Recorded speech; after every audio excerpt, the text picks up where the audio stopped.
오늘의 주요 뉴스입니다. 세브란스 병원 전공의들이 사직서를 제출하고 오늘 오전부터 근무를 중단합니다. 이른바 빅5 대형 병원 전공의들도 오늘까지 전원 사직서를 제출하고 내일부터 근무를 중단하기로 해 의료 대란이 현실화하고 있습니다.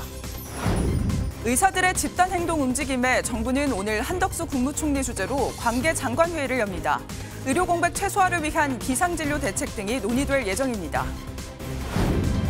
2월 임시국회가 오늘부터 시작됩니다. 이른바 쌍특검법 재표결 여부와 선거구 획정안이 확정될지에 관심이 쏠립니다. 국민의힘은 오늘 수도권과 영남 지역을 대상으로 지역구 재배치를 논의합니다. 민주당은 이르면 오늘부터 현역평가 하위 20%에 속한 의원들에게 개별 통보를 시작할 예정입니다. 어젯밤 서울 서초구 빌라촌에서 3시간 동안 정전이 발생해 주민과 상인들이 큰 불편을 겪었습니다. 경부고속도로에서는 차량 전복 사고로 3명이 다쳤습니다. 오늘 밤까지 전국 곳곳에 비가 내리는 가운데 제주엔 최고 200mm 이상의 많은 비가 예상됩니다. 이번 비는 금요일까지 길게 이어지겠고 돌풍을 동반할 수 있어 안전에 유의해야겠습니다. 시청자 여러분 안녕하십니까? 우리나라 5대 병원 전공의들이 오늘 집단 사직서를 제출하고 내일부터 업무 중단을 예고한 가운데 세브란스 병원에서는 오늘 아침부터 집단 행동이 시작됩니다. 병원들은 수술을 연기하고 진료를 취소하는 등 이미 의료 대란이 시작된 모습인데요. 현장에 나가 있는 취재기자 연결하겠습니다. 김태영 기자, 세브란스 병원에서 이 전공의들이 먼저 업무를 중단한다면서요. 네, 세브란스 병원 소아청소년과가 당장 오늘 오전 7시부터 업무를 중단하기로 했습니다. 소아청소년과 1에서 3년차 전공의들이 일괄적으로 사직서를 제출하고 근무 현장을 떠나기 때문인데요. 병원 측은 수술을 평소 대비 절반 가까이 줄이기로 했고요. 이에 따라 연기가 가능한 환자들을 선별해 통보하는 방식으로 수술 일정 조정에 착수했습니다. 이곳을 포함해 수도권 빅5 전공의 2,700여 명이 전원이 오늘 사직서를 제출하고 내일 오전 6시부터 근무 중단에 나설 예정이라서 상황은 더 심각해질 것으로 보입니다. 이들 병원 외에도 수련병원 23곳 715명이 이미 사직서를 제출하는 등 전국적 확산 움직임도 보이고 있습니다. 네, 말씀하신 것처럼 대규모 의료 대란이 예상되는데 상황은 어떻습니까? 네, 일부 병원에서는 이미 수술 연기 사례가 계속 나오고 있고요. 연쇄적으로 수술이 밀리면서 환자들 보는 피해 커질 수밖에 없겠죠. 병원들은 전공의 집단 사직이 현실화하면 대체 인력이 제한적인 만큼 위중한 수술에 우선순위를 둘 것으로 보입니다. 환자의 수요를 다른 의료기관으로 갈 수 있도록 저희가 그 환자의 중증도나 여기에 맞게 연계를 하는 이런 전략들을 생각을 하고 있습니다. 이번만큼은 정부가 물러서지 않겠다는 방침을 밝히고 있고 의료계도 쉽게 증원을 받아들이지 않을 예정이라 의료 현장 혼란은 당분간 불가피할 것으로 보입니다. 지금까지 세브란스 병원에서 MBN 뉴스 김태형입니다. 대규모 의료 대란이 현실화되면서 정부는 비상진료 체계를 가동하는 등 의료 공백을 최소화하기 위한 긴급 대책 마련에 나섰습니다. 비대면 진료를 확대하고 공공의료기관과 간호사, 군 병원 인력 등을 최대한 활용한다는 방침입니다. 이어서 박통일 기자입니다. 전공의 이탈로 진료 공백이 현실화되면 전국 400여 곳의 응급의료기관은 24시간 비상진료 체계에 들어갑니다. 상급병원은 입원과 중증 진료를 중심으로 진료 기능을 계속 유지합니다. 정부는 전국 35개 지방의료원과 6개 적십자병원, 보건소 등 공공병원의 진료 시간을 연장하기로 했습니다. 또 전국 15개 군병원을 동원하고 비대면 진료도 확대하기로 했습니다. 만여 명으로 추산되는 진료보조 간호사도 전공의 업무를 대신할 수 있도록 확대할 계획입니다. 대한간호협회도 진료보조 간호사 활용에 적극적인 협조 의사를 밝혔습니다.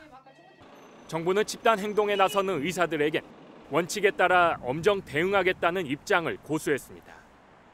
현장 점검을 거쳐 진료를 거부한 전공의들에 대해 개별 업무 개시 명령을 발령하고 위반 시에는 법적 조치를 취하겠다는 방침입니다. 2월 16일 18시 기준으로 말씀을 드리면 전공의 수 상위 100개 수련병원 중 23개 병원에서 715명이 사직서를 제출한 것으로 파악을 하고 있습니다. 정부는 사직서를 제출한 병원을 포함한 221개 전공의 수련병원을 대상으로 집단 연가 사용을 불허하고 필수 의료 유지 명령을 발령했습니다. MBN 뉴스 박통일입니다.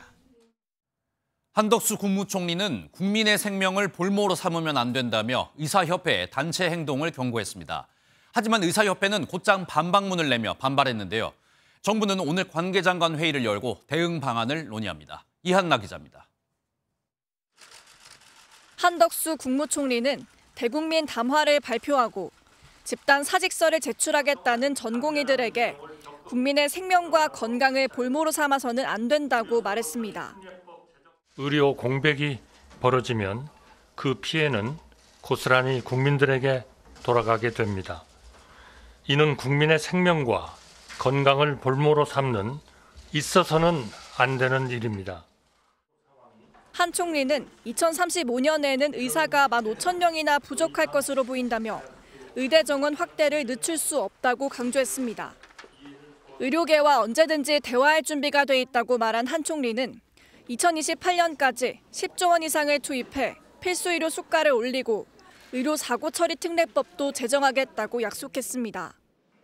대한의사협회 비상대책위원회는 정부 담화문 내용에 대해 환자 곁을 지켜달라는 부탁을 가장한 겁박이라며 곧장 비판했습니다. 또 의사를 악마화하면서 마녀 사냥하는 것이라며 전공의와 의대생들의 자발적 행동에 단체 행동이란 프레임을 씌우고 이를 처벌하기 위한 명분 쌓기에 불과하다고 지적했습니다. 정부는 오늘 한 총리 주재로 관계부처 회의를 열고 의료 공백 최소화 방안과 4대 필수 의료 정책 추진을 위한 계획 등을 점검할 예정입니다.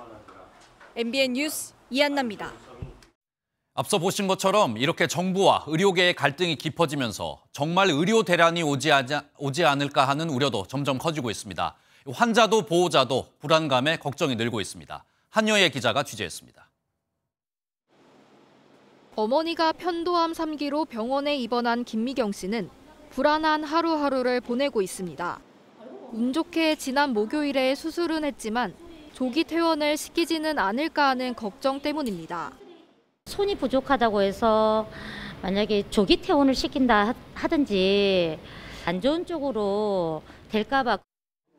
재활 치료를 받고 있는 한 환자의 보호자도 전공의 부재로 발생할 불편함을 걱정했습니다. 현지는 문제가 남자팀이면 보통 그걸 전공의 선생님들이 다 연결해 주시니까. 환자들이 모여 정보를 주고받는 인터넷 커뮤니티에도 수술 연기를 안내하는 전화를 받았다는 글이 올라오기 시작했습니다. 한 커뮤니티 이용자는 아버지의 방광암 수술이 취소됐다며 가족의 아픔을 손 놓고 기다려야 한다는 것이 힘들다고 토로했습니다. 입장은 알겠지만 다른 것도 아니고 사람 목숨을 다루는 거다 보니까. 환자와 보호자들은 의료 공백으로 인해 환자에게 피해가 생기지는 않을까 발만 동동 구르고 있습니다. MBN 뉴스 한여입니다. 어젯밤 서울 서초구 빌라촌에서 3시간 동안 정전이 발생해 주민과 상인들이 큰 불편을 겪었습니다. 경부고속도로에서는 차량 전복 사고로 3명이 다쳤습니다. 사건 사고 소식 손성민 기자입니다. 서울 양재동에 있는 한 빌라 단지. 대부분 건물에 불이 꺼져 있습니다. 어젯밤 9시 10분쯤 이 일대 갑작스러운 정전으로 40여 가구와 인근 상가에서 불편을 겪었습니다. 아예 못했지. 불이 다 나가는데 무슨 영업을 해요. 내가 여기 10년 넘게 했는데 2시간 동안 꺼진 경우는 거의 없어요. 한국전력은 3시간 만에 복구 작업을 마쳤습니다. 어젯밤 10시 반쯤엔 서울 권농동의 한 상가에서 불이 났습니다. 맥히한 연기가 조금 났었어요. 소방차 2대, 3대, 응급차 1대, 경찰차 1대 이렇게 올라가는 건 봤어요. 불은 건물 안쪽에서 시작해 바깥으로 번졌는데요. 다행히 건물 2층에 있던 2명의 사람들은 무사히 대피했습니다. 소방은 소방차 14대 등을 동원해 1시간 반 만에 화재를 진압했습니다. 오늘 새벽 3시 반쯤에는 경부고속도로 부산 방향 평사휴게소 부근에서 차량이 전복되는 사고가 났습니다. 기승용차 단독사고고 전복사고인데 차들이 이제 1차 사고 나 있는 곳을 피하다가 그렇게 사고 난 거거든요. 이 사고로 운전자 3명이 부상을 입고 인근 병원으로 옮겨졌습니다. MBN 뉴스 손성민입니다. 러시아 푸틴 대통령의 가장 큰 정적으로 꼽혀온 나발리의 갑작스러운 죽음을 추모하는 분위기가 유럽 전역으로 퍼지고 있습니다. 동시에 푸틴에 대한 반발 여론도 높아지고 있는데요. 사라졌던 시신이 시베리아 북부병원에서 멍이 든 채 발견됐다는 주장도 나왔습니다. 최희지 기자입니다. 나발리의 이름과 사진이 붙어있는 건물에 헌화의 꽃다발이 놓이고 추모 행렬이 계속됩니다.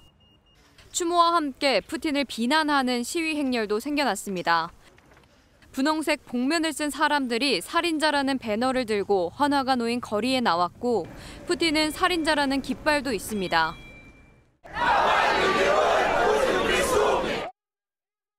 Весь мир говорил о том, что Путин убил Навального, что Навальный был убит в тюрьме в России. 한때 행방불명됐던 나발리 시신의 행방에 대한 새로운 주장도 나왔습니다. 유럽의 한 독립매체는 제보를 토대로 나발리 시신이 시베리아 북부 살레아르트 마을 병원에 안치돼 있다고 보도했습니다. 익명의 제보자는 시신의 멍자국들도 발견됐다고 주장했습니다. 이 멍자국들은 경련과 관련이 있다며 경련을 일으킨 사람을 붙잡았을 때 경련이 너무 강하면 멍이 생긴다고 설명했습니다. 또 가슴에서 발견된 멍은 심폐소생술의 흔적이라고 추정했는데 러시아 교도소 당국은 나발리가 쓰러진 후 의료진이 응급조치했지만 살리지 못했다고 발표했습니다. 일부 러시아 언론은 특별조사팀이 모스크바에서 도착했다고 보도했지만 사후 부검이 언제 이뤄질지는 미지수입니다. MBN 뉴스 최희지입니다. 오늘도 날은 포근하겠지만 전국 대부분 지역에 비가 내리겠습니다. 특히 제주와 남해안을 중심으로 강하고 많은 비가 집중되겠는데요. 자세한 날씨는 기상센터 연결해 알아보겠습니다. 김다영 캐스터, 지금 비 상황 어떻습니까? 네, 오늘 아침 출근길은 평소보다 서둘러 나오시는 게 좋겠습니다. 현재 전국 대부분 지역에 비가 내리고 있고요. 붉은색의 비구름이 머물고 있는 경남 남해안에는 시간당 20mm 안팎의 세찬 비가 쏟아지고 있습니다. 이에 따라 경남에는 호우주의보가 발효 중이고요. 비와 함께 강한 바람도 동반되면서 남해안과 제주에는 강풍특보도 내려져 있습니다. 오늘 하루 동안 예상되는 비의 양은 경남 남해안에 최고 80mm 이상, 전남 남해안과 제주에도 최고 60mm의 많은 비가 내리겠고요. 서울 등 그 밖의 지역으로도 5에서 40mm의 비가 예상됩니다. 비는 오늘 밤까지 이어지겠습니다. 오늘도 추위 걱정은 없겠습니다. 현재 대부분 지역이 10도 안팎으로 출발하고 있고요. 낮 기온은 서울이 12도, 대전 14도, 대구는 21도까지 오르겠습니다. 내셨습니다. 오늘 하루 중요한 일정을 소개해드리는 굿모닝 오늘입니다. 어떤 일정이 있는지 함께 살펴보겠습니다. 국회는 오늘부터 2월 임시국회에 들어갑니다. 내일부터 교섭단체 대표 연설이 있고 22일부터는 이틀 동안 대정부 질문이 이어지는데 쌍특검법 재표결 여부에 관심이 쏠립니다. 국민의힘 공천관리위원회가 서울과 영남 지역을 중심으로 총선 후보를 재배치하기 위한 논의를 시작합니다.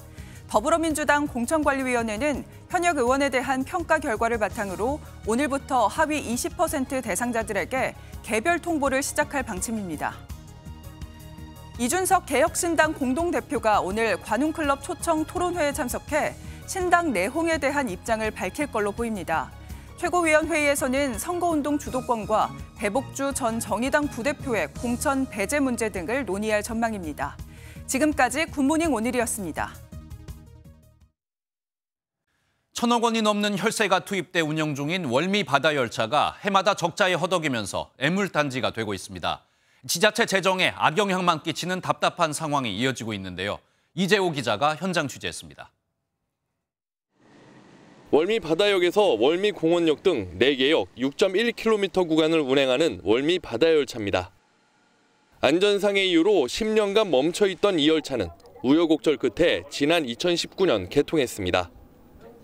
그동안 건설비 등으로 들어간 예산만 1,000억 원이 넘습니다. 개통 이후 이용객은 매년 조금씩 늘고 있지만 적자는 면치 못하고 있습니다. 전기료와 인건비 등 운영비는 오르는 데 반해 이용객 규모는 획기적인 변화가 없기 때문입니다. 관광 목적으로 만들어지다 보니 평일보다 주말에 이용이 집중되는 것도 이 적자의 한 원인으로 꼽힙니다.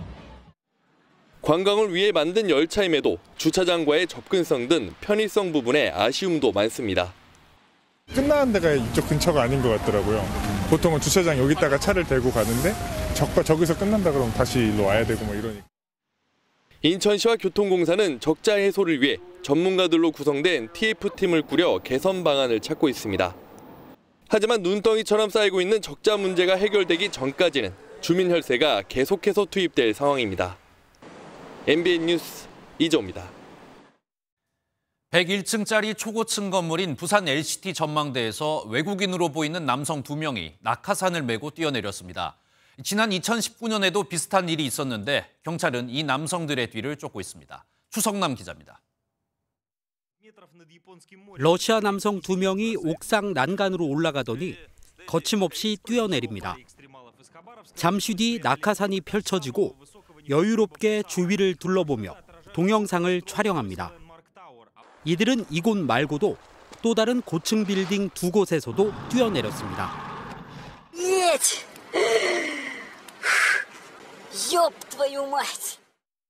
당시 이들은 자신들을 베이스 점핑 예술가라고 소개하며 해당 영상을 SNS에 올렸습니다.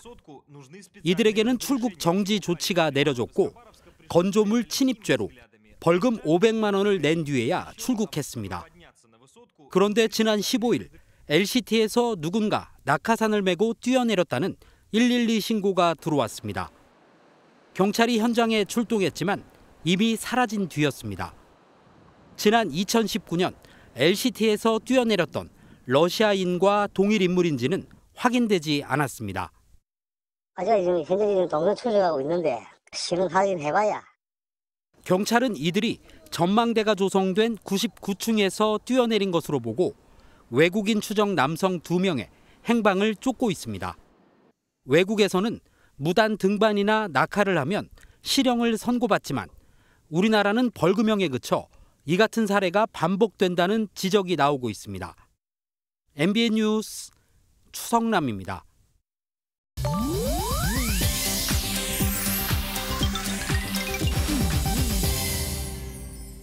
인터넷에선 어떤 소식들이 화제일까요? 인터넷 와글와글입니다.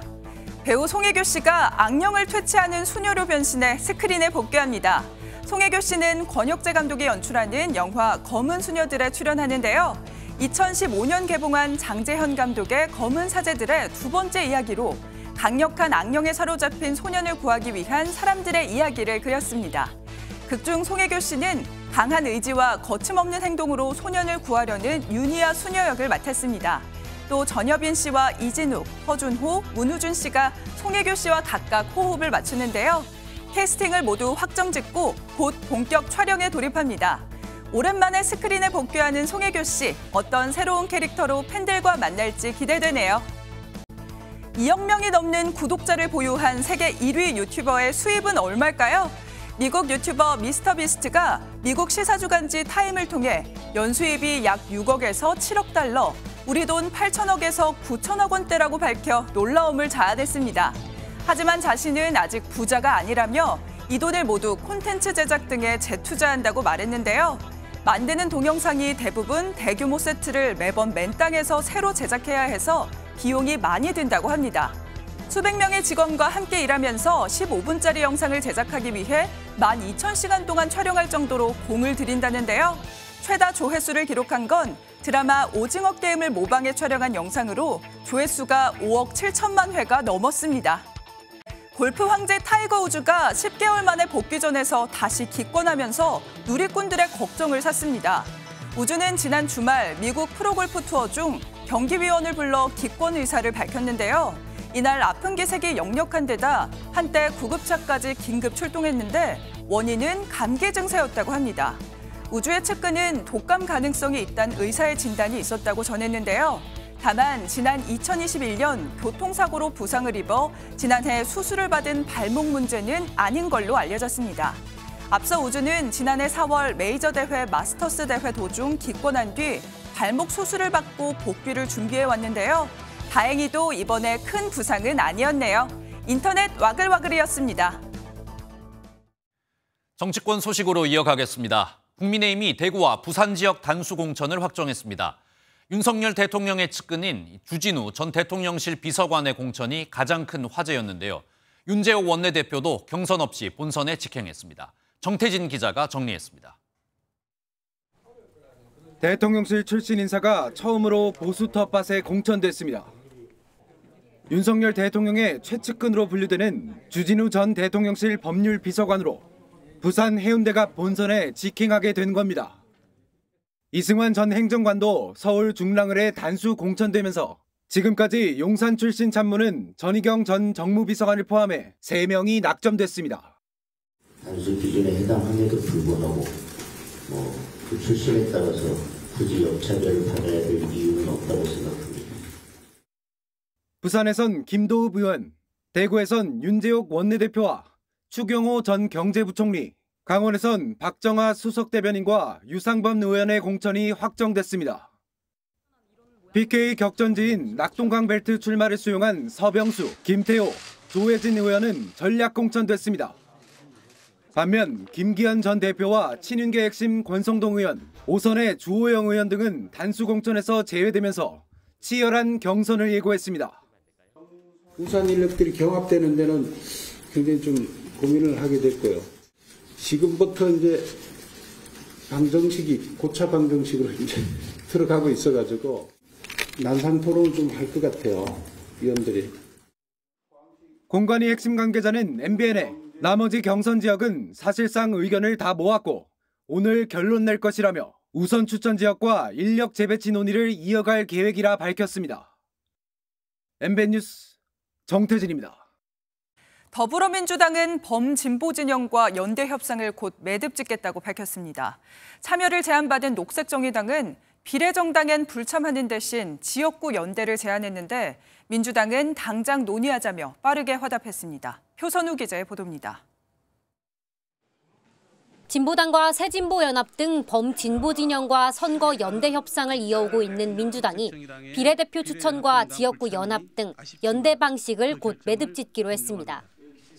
당 지역구 공천 일정과 비례연합정당 창당 시한이 코앞으로 다가온 만큼 더 이상 추가 협상을 이어오긴 어렵다는 판단입니다. 민주당이 연대를 제안한 녹색정의당은 비례연합정당엔 불참하지만 지역구 연대에 대해선 가능성을 열어놨는데 윤석열 정권 심판을 바라는 시민들의 목소리를 가장 잘 반영하는 것은 지역구 연대 전략을 보다 적극적으로 추진하는 것이 아닐까 싶습니다. 민주당은 당장 논의에 임하겠다고 화답했습니다. 정책연합과 지역구 후보 연대는 민주당과 추진하겠다는 입장을 밝힌 점은 의미 있게 평가합니다. 협의에는 금일이라도 논의 테이블에 임하겠습니다. 지역구 연대가 이뤄진다면 강은미 의원이 출사표를 낸 광주 서구 을과 심상정 의원의 경기 고양시 갑이 유력하다는 관측이 나옵니다. 다만 민주당이 후보 단일화는 경선을 원칙으로 한다는 입장을 고수하고 있어 실제 지역구 연대가 이뤄질지 아직은 시계 제로인 상황입니다. MBN 뉴스 표선우입니다. 한편 제3지대 세력이 뭉친 개혁신당은 집안 싸움이 계속되고 있습니다. 선거운동 주도권 등을 놓고 당내 양대 세력인 이준석계와 이낙연계가 정면 충돌한 상황인데 전면전 우려까지 나오고 있습니다. 전정인 기자입니다. 더불어민주당 탈당파인 김종민 개혁신당 최고위원이 기자회견을 열고 이준석 공동대표를 작심 비판했습니다. 선거운동에 정권을 위임해달라는 이 대표의 요구는 총괄 선대위원장을 이낙연 대표가 맡기로 한 통합 정신을 깨는 것이라고 강조했습니다. 이 대표가 배복주 전 정의당 부대표의 입당을 문제 삼는 것에 대해서도 공천 주자는 사람 아무도 없다며 배제도 절차대로 해야 민주주의라고 지적했습니다. 지지자하고만 같이 가는 정치는 좋은 정치 아니에요. 그 이재명 좀 팬덤 정치, 개딸 정치 그렇게 한 거 아닙니까? 그래서 지금 어려워지고 있잖아요. 여기에 김용남 개혁신당 정책위 의장은 입장문을 내고 김 최고위원의 주장을 정면 반박했습니다. 양측 정책위 의장 2명과 상의해서 이 대표가 전결로 선거 정책을 발표하자는 게 어떤 문제가 있느냐고 따져 물었습니다. 그러면서 오늘 최고위원 회의에서 다수결로 표결을 하기로 한 상황에서 왜 기자회견을 자청하는지 모르겠다고 꼬집었습니다. 이준석 대표도 SNS에 불법 시위를 옹호하고 과거 반미 집회에도 참여했던 배 전 부대표가 왜 개혁신당에 입당하겠다는 것인지 이해가 어렵다는 입장을 밝혔습니다. 개혁신당은 오늘 최고위원 회의에서 관련 안건에 대한 표결을 진행할 예정인데 원만하게 절차가 진행될지 주목됩니다. MBN 뉴스 전정인입니다.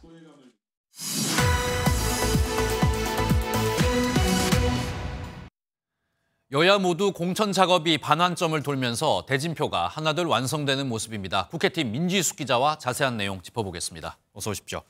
국민의힘 상황 먼저 한번 짚어보겠습니다. 네. 이 공천 면접이 끝났는데 공천이 이제 시작된다 이런 이야기가 나온다면서요. 네, 텃밭인 TK 지역구에서 뛸 선수들이 대부분 아직 결정되지 않았기 때문입니다. 어제 발표에 따르면요, 현역 25명 가운데 윤재혁 원내대표 등 4명만 단독 후보로 결정이 되면서 앞서 불출마 선언을 한 김희국 의원을 제외한 현역 20명에 대한 물갈이 가능성이 열려놨습니다. 국민의힘 공관위원들 오늘 오후 2시에 난상 토론을 통해서 경선을 치를 지역구를 결정하고 본격적인 인력 재배치 논의할 예정이라고 합니다. 우수한 인력 같은 경우에는 본인이 동의한다 그러면 수도권으로 후보가 없는 쪽으로 재배치할 수도 있습니다. 네, 방금 물갈이 이야기를 하셨는데 이 하위 컷오프 되는 사람들의 이야기는 아직 안 나온 것 같습니다. 맞습니다. 당초 예상됐던 현역 공천 배제, 이 컷오프는 주말 사이 이루어지지 않았습니다. 지금까지 비례대표 의원 2명만 컷오프 됐고 아직 지역구 현역 의원에 대해선 컷오프 대상이 발표되지 않았는데요. 이를 두고 당내에선 오늘부터 열리는 2월 임시국회, 여기에서 이른바 쌍특검법 재표결 요구가 나오기 때문에 이 과정에서 반발표가 나올 수 있고요. 또 개혁신당으로의 이탈을 막기 위해서라도 이 발표를 조금 늦춘 게 아니냐 이런 분석이 나오고 있습니다. 네, 그다음에 민주당 소식도 한번 짚어보겠습니다. 국민의힘보다 조금 일정이 빨랐는데 현재 진행 상황은 어떻습니까? 네, 이번 주에 본격적인 경선 레이스에 돌입합니다. 오늘부터 사흘 동안 1차 경선 지역구로 발표한 23곳에서 권리당원 투표와 일반 여론조사를 반영한 경선을 진행해 내일 모레 21일에 첫 번째 결과를 발표합니다. 또 이르면 오늘부터 현역 하위 20% 대상자에 대해서 개별적으로 통보할 예정이라고 합니다. 이를 앞두고 최소 2개의 비밀 지도부 회의를 열 예정이라고 합니다. 네, 이번에는 제3지대 이야기 한번 짚어보겠습니다. 이 개혁신당이 내홍을 좀 겪고 있잖아요. 네. 이준석 대표가 요구하고 있는 게 정확하게 어떤 겁니까? 네, 이준석 대표, 이낙연 대표 측에 3가지 요구 조건을 내건 것으로 알려졌습니다. 먼저 선거정책 홍보 전반을 지휘할 수 있는 권한과 물의를 일으킨 인사의 비례대표 불출마 선언 혹은 과거의 발언 사과, 마지막으로 지도부 전원의 지역구 출마였습니다. 하지만 이 3가지 대부분에 대해서 이낙연 대표 측이 난색을 표하면서 지난 주말 기자회견도 1시간 전에 돌연 취소됐습니다. 네, 그리고 말씀하신 내용 이외에 이 정의당 출신 이 배복주 의원 입당도 논란이 됐다면서요. 이건 어떤 내용입니까? 네, 앞서 보신 국민의힘 민주당 상황에서 똑같이 당의 공천 주도권이 걸려있는 문제이기 때문에 예민한 상황입니다. 네. 이 배복주 전 부대표 개혁신당에 들어오면서 비례대표 국회의원에 지원하겠다 이렇게 이야기했거든요. 지역구 의석수 확보가 쉽지가 않은 이 신당에서 비례대표 앞순번 자리를 놓고 치열한 경쟁이 예상되는데 여기에 배 전 부대표의 이 공천 결정이 결국엔 개혁신당 운영의 주도권을 누가 가져갈 것인지 이것을 판가름할 결정권이기 때문에 밀접한 문제라고 합니다. 네, 공천 작업이 여기저기서 진행이 되고 있는 것 같은데 이 투표용지 이야기가 벌써부터 나오기 시작했다면서요. 네, 이 준연동형 비례대표제가 이번 총선에 그대로 유지가 되죠. 이 때문에 묻지마 창당이 계속해서 이어지고 있다 이런 지적이 나옵니다. 지난 총선 때 굉장히 길었던 투표용지 기억하실 텐데요. 네. 이번 총선에서도 황당하게 긴 비례대표 투표용지를 받아볼 가능성이 높습니다. 이미 등록된 정당 숫자만 49개, 창당 준비위원회도 13개나 된다라고 하는데요. 만약 이렇게 62개의 정당이 모두 창당을 하면 앞선 21대 총선 정당 숫자인 51개를 훌쩍 넘어가게 됩니다.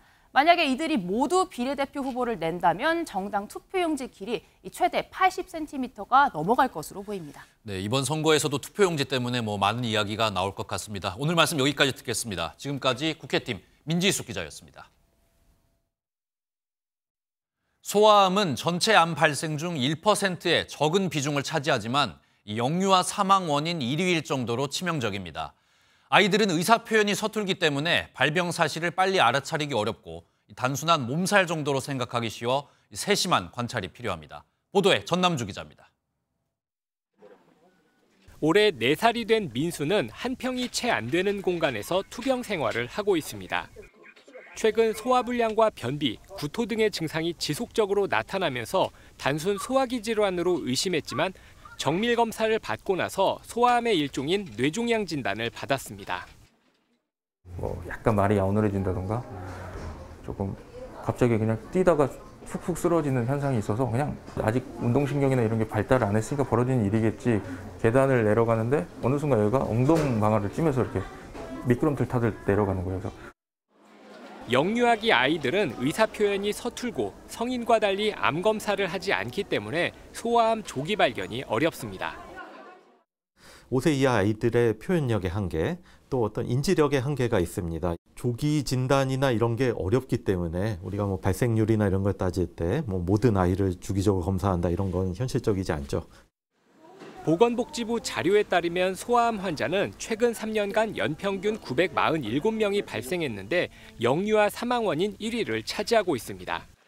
소아암은 치료법이 발달돼 있기 때문에 성인암에 비해 완치율이 높은 편이지만 아이들의 기대 수명이 길기 때문에 완치 후에도 지속적인 관리가 필수입니다. 보통 암은 한 5년 추적 관찰을 하면 일단 그 암은 해결되고 우리가 완치를 어느 정도 이야기할 수 있죠. 한 10년, 20년 지나서 2차 암이 발생해서 더 큰 어려움에 직면하는 일이 있어서 이 소아암에서 치료율이 높아지는 거에 비례해서 소아암의 생존자들의 문제도 점점 커지고 있다고 볼 수 있습니다. 개별화 최적화 치료를 통해 완치된 사람들을 위한 꾸준한 관리와 적절한 프로그램 제공이 필요하다고 전문가는 강조했습니다. MBN 뉴스 전남주입니다. 중국도 우리나라처럼 심각한 인구 감소를 겪고 있는데요. 세계 최대 인구 대국이란 자리마저 인도에 빼앗겼습니다. 예전에는 용의 해가 돌아오면 출산이 크게 늘었었는데 올해는 이것도 소용이 없는 분위기입니다. 중국의 젊은이들도 결혼 자체를 꺼리고 있습니다. 베이징에서 윤석정 특파원입니다. 베이징 대형 쇼핑몰의 아기 용품점입니다. 가게를 찾는 손님들이 갈수록 줄고 있다고 점원은 말합니다.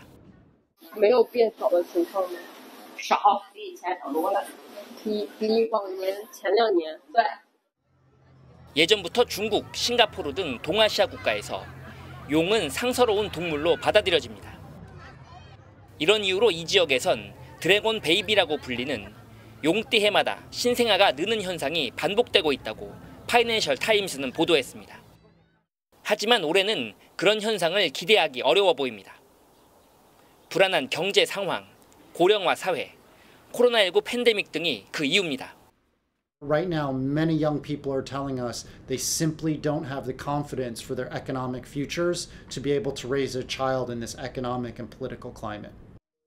출산은커녕 결혼 자체를 포기하는 현상도 점점 더 강해지고 있습니다. 婚恋问题跟国家的一个经济情况、城市的经济结构是有很大关系的。不是我们想单身，而是这个城市结构、经济情况导致了这样的一个结果。 중국은 지난해 출생자 902만 명, 사망자 1,110만 명으로 인구가 200만 명 이상 줄었습니다. 용의 해인 올해도 3년 연속 인구가 줄어든다면 중국의 인구 감소 추세를 되돌리는 건 여간해선 힘들 것으로 보입니다. 베이징에서 MBN 뉴스 윤석정입니다. 트럼프 전 미국 대통령이 사기대출 의혹 재판에서 4천억 원대의 벌금을 선고받은 가운데 53만 원짜리 트럼프 운동화가 나와 화제입니다. 극성 지지자들 사이에서 벌금을 대신 내주자는 목소리가 커지고 있는데 이 때문인지 1차로 풀린 운동화가 벌써 다 팔렸다고 합니다. 보도에 주진희 기자입니다. 뉴욕에서 대출 사기 혐의로 엄청난 벌금 판결을 받은 트럼프 전 대통령. $363.9 million in disgorgement, plus $100 million in interest, which will continue to increase every single day until it is paid. 바로 다음 날 일정은 한 신발 행사장인데 여기에서 절대 굴복하지 않는 하이탑이라는 금색 운동화를 공개했습니다. That's the real deal. That's the real deal. What's the most important thing? To go out and vote, right? We have to go out and vote. We got to get young people out to vote. 이 트럼프표 운동화의 가격은 $399, 약 53만 원으로 첫 판매는 벌써 매진이고 저가 라인의 운동화 2개와 향수도 판매되고 있습니다. 또 지지자들은 대신 벌금을 내주자며 인터넷 모금 운동 사이트도 개설했습니다. 바다 건너 유럽도 트럼프 전 대통령으로 시끄럽습니다. I did him publicly. What does it mean? The real war, not in Instagram. Real war. 트럼프와 미국 공화당이 저지한 우크라이나 전쟁 지원 예산을 두고 나토, 유럽 등이 들썩이고 있는 겁니다. Successful in Ukraine that will have an impact on all of us in terms of our collective safety and defense. Crucial. And all that whining and moaning about Trump. 현재 우크라이나는 무기와 탄약 부족으로 동부 아우디우카를 러시아에 넘겨줘야 했습니다. MBN 뉴스 주진입니다.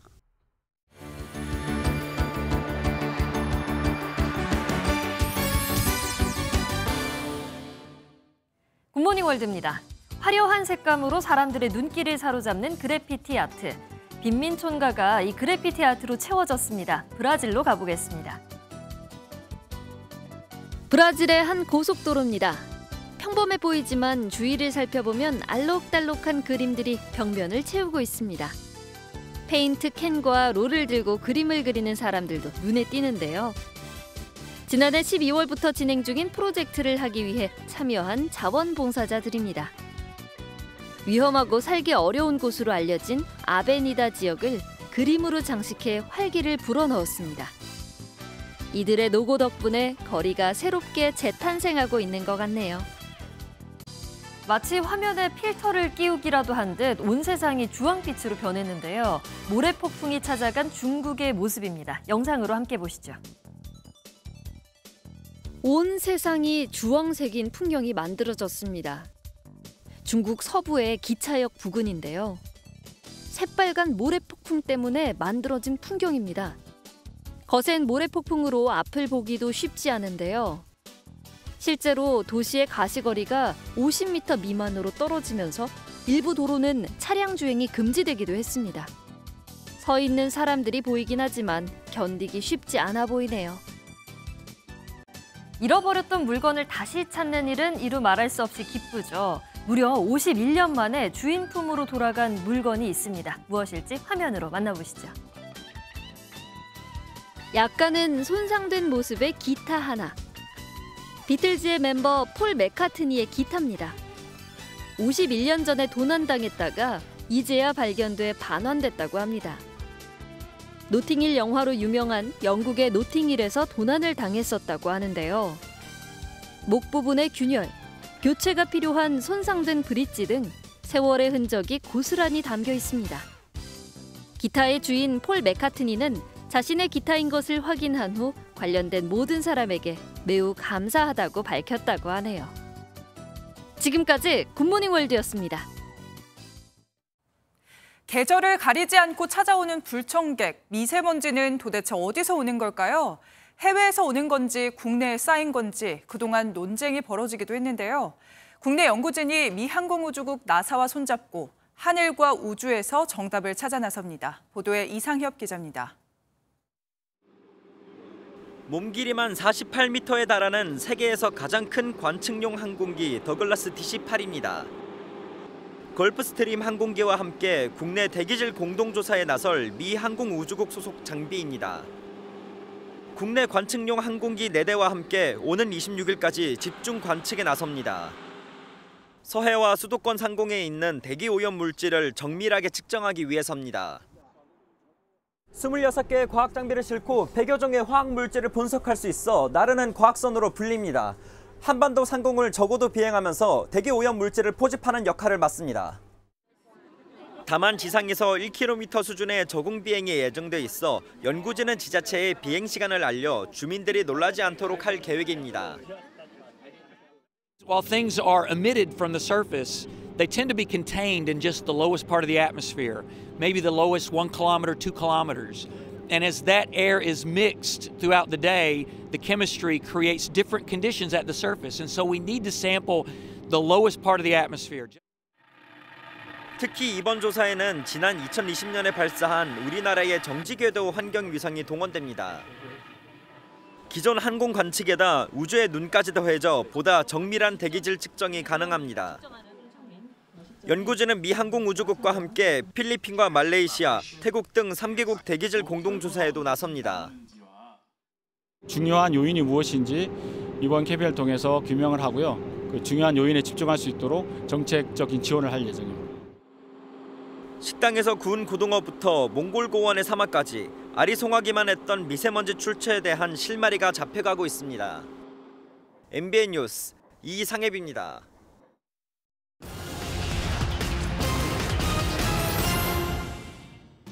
자영업자의 수는 늘었지만 평균 벌이는 감소한 것으로 나타났습니다. 국세청 자료에 따르면 지난 2022년 사업소득을 신고한 사람은 723만 2천 명으로 1년 전보다 10% 늘었습니다. 하지만 연소득은 평균 1,938만 원으로 1년 전보다 0.7% 감소했는데 배달 라이더 등이 늘면서 평균 소득이 줄어든 것으로 보입니다. 과일 가격이 계속 오르면서 상대적으로 저렴한 냉동과일 수입이 크게 늘었습니다. 한국농촌경제연구원에 따르면 지난해 냉동과일 수입량은 6만 4천 톤으로 1년 전보다 6% 증가했는데요. 냉동 블루베리를 구매해본 사람이 30%로 가장 많았고 냉동 망고가 22%로 뒤를 이었습니다. 서울의 18개 자치구 가운데 도봉구, 구로구, 은평구를 제외한 15곳의 평당 평균 분양가가 3천만 원을 넘은 것으로 나타났습니다. 지난해 서울에서 분양된 민간 아파트 평당 평균 분양가는 3,508만 원이었는데요. 특히 용산구를 비롯한 5개 구의 평균 분양가는 평당 4천만 원을 넘어서기도 했습니다. 지금까지 굿모닝 경제였습니다. 최근 한국 남녀농구에서 의미 있는 기록을 만들어낸 두 지도자가 있죠. 우리은행 위성우 감독과 SK 전희철 감독입니다. 선수 시절 한솥밥을 먹으며 우승을 일궈낸 두 감독이 유쾌한 영상 편지를 주고받았다고 하는데요. 이규현 기자가 전해드립니다. 지난달 25일 여자 프로농구 우리은행의 위성우 감독이 리그 최초 300승을 달성했습니다. 2주 뒤 남자 프로농구에서는 SK 전희철 감독이 역대 최소 경기 100승의 주인공이 됐습니다. 두 감독은 선수 시절 동양 오리온스에서 한솥밥을 먹으며 함께 우승을 일궈낸 동료였습니다. 워낙 활달했어요. 요즘 시대로 따면 얼리 어답터라고 그러나요? 너무 빨리 없어요. 컴퓨터를 만지는 것도 그렇고. 그 당시에는 제가 더 많은 경기를 뛰면서 약간 좀 더 힘이 있었겠죠. 아직도 어렸을 때 지냈던 그런 감정이 남아 있어서 서로 저한테 별명도 부르고 저도 이제 막 편하게 얘기하고. 스타 선수 출신 전희철과 식스맨이었던 위성우의 선수 시절은 많이 달랐지만 둘은 현재 남녀농구에서 나란히 성공적인 지도자의 길을 가고 있습니다. 위 감독은 후배 전 감독이 지도자로 대성할 것이라고 칭찬했습니다. 잘할 거라고 예상했지만 너무 더 잘하고 있어서 너무 좋고요. 앞으로 200승, 300승 빨리 이뤄서 남자 농구에서 최고의 감독이 되기를 바랍니다. 왜 이렇게 쑥스러워하지? 카메라 너무 의식해가지고 존댓말까지 쓰시고 왜 그러셨습니까? 300승 너무 축하드리고 정말 대단하신 것 같아요. 제가 그 기록을 절대 못 깰 것 같기도 한데 한번 깨보도록 노력해 볼게요. MBN 뉴스 이규현입니다. 절기 우수인 오늘은 전국에 비가 내리겠습니다. 현재 레이더 영상을 보시면 비구름이 전국 대부분 지역을 뒤덮고 있고요. 붉은색의 비구름이 머물고 있는 경남 남해안에는 시간당 10mm 안팎의 세찬 비가 쏟아지고 있습니다. 이에 따라 경남 남해안에는 호우주의보가 발효 중이고요. 비와 함께 강한 바람도 동반되면서 남해안과 제주에는 강풍특보도 내려져 있습니다. 오늘 하루 동안 예상되는 비의 양은 경남 남해안에 최고 80mm 이상, 전남 남해안과 제주에도 최고 60mm의 많은 비가 내리겠고요. 서울 등 그 밖의 지역으로도 5에서 40mm의 비가 예상됩니다. 비는 오늘 밤에 대부분 그칠 텐데요. 하지만 동풍의 영향을 받는 동해안 지역은 늦은 밤부터 눈이 내리기 시작하겠고요. 내일까지 강원 영동에는 최고 10cm 이상의 많은 눈이 내리겠습니다. 또 충청 이남 지역으로도 비가 조금 내리겠습니다. 오늘도 날은 포근하겠습니다. 현재 대부분 지역이 10도 안팎으로 출발하고 있고요. 낮 기온은 서울이 12도, 대전 14도, 광주 16도, 대구는 21도까지 오르겠습니다. 내일부터 고온 현상은 한풀 꺾이겠고요. 수요일과 목요일에는 또다시 전국에 비나 눈이 내리겠습니다. 일주일 중 월요일에 유독 피곤함을 느끼는 사람들이 많죠. 오늘은 비까지 내려서 몸도 찌푸둥할 텐데요. 월요병을 극복하기 위해서는 두부와 바나나, 파인애플 등 세로토닌이 풍부한 음식을 섭취하는 게 좋습니다. 또 업무 중간중간 간단한 스트레칭을 해주면 몸의 긴장도 풀리고 월요병을 극복하는 데 도움 되겠습니다. 이번 한 주도 힘차고 즐겁게 보내시기 바랍니다. 지금까지 날씨와 생활정보였습니다.